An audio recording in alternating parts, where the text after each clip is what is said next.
छत्तीसगढ़ के मुख्यमंत्री विष्णुदेव साय लोकसभा चुनाव के बीच जमशेदपुर पहुंचे, जहां उन्होंने मीडिया से मुखातिब होते हुए कहा कि झारखंड समेत देश भर में भाजपा को प्रचंड बहुमत मिल रहा है। झारखंड में सभी सीटें एनडीए गठबंधन के झोली में जाएगी, वहीं छत्तीसगढ़ राज्य के पूरी सीटें भी भाजपा के झोली में जाने की बातें उन्होंने कही। उन्होंने कहा कि छत्तीसगढ़ और झारखंड राज्य में नक्सल को खत्म करना भी भाजपा सरकार की देन है, लेकिन झारखंड के वर्तमान में सरकार के नीतियों के कारण फिर से नक्सलवाद फिर पनप रहा है।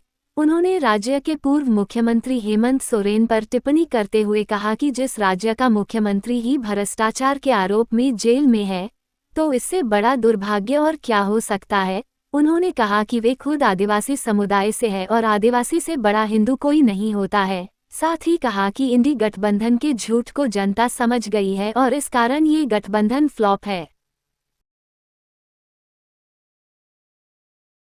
जाने में भय लगता था, सुरक्षा लेनी पड़ती थी, लेकिन जब झारखंड राज्य का निर्माण हुआ, भारतीय जनता पार्टी की सरकार बनी, तो ये समस्या का यहाँ पर समाधान हो गया था। उसके बाद कोई डर भय नहीं था। फिर बाद में जेएमएम के हाथ में शासन आने के बाद स्थिति यथावत हो गई है, जो कि दुर्भाग्य है। आज छत्तीसगढ़ और झारखंड एक साथ पैदा हुए हैं, लेकिन यहाँ पर राजनीतिक अस्थिरता रही है। इस कारण से यहाँ का जो विकास होना चाहिए, समुचित जो विकास होना चाहिए, वो हुआ नहीं है। छत्तीसगढ़ में लगातार 15 साल भारतीय जनता पार्टी की सरकार रही।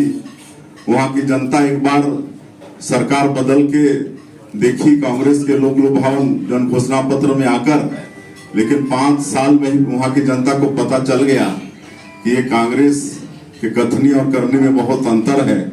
और अभी 2023 के चुनाव में फिर से भारतीय जनता पार्टी की सरकार छत्तीसगढ़ में बन गई है और मात्र 100 दिन में वहां पर जो मोदी की गारंटी पर विश्वास करके छत्तीसगढ़ की जनता ने वहां भारतीय जनता पार्टी को सरकार में बैठाया, तो 100 दिन में हम लोग बहुत काम वहां पर किए हैं। तो आज पूरे देश की जनता का विश्वास भारतीय जनता पार्टी के प्रति और नरेंद्र मोदी के प्रति बहुत बढ़ा है और मुझे पूरा विश्वास है कि यहाँ झारखंड में भी जो 14 लोकसभा की सीट है, उसमें से अधिकांश 12 सीट तक यहाँ पर भारतीय जनता पार्टी जीती है।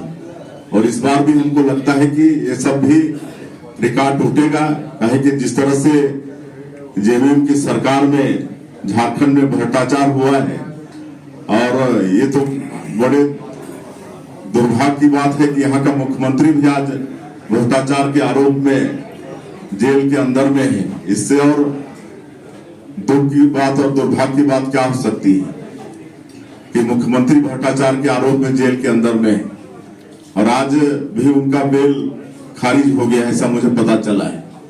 तो ये सब विकास यहाँ पर कुछ हो नहीं रहा है।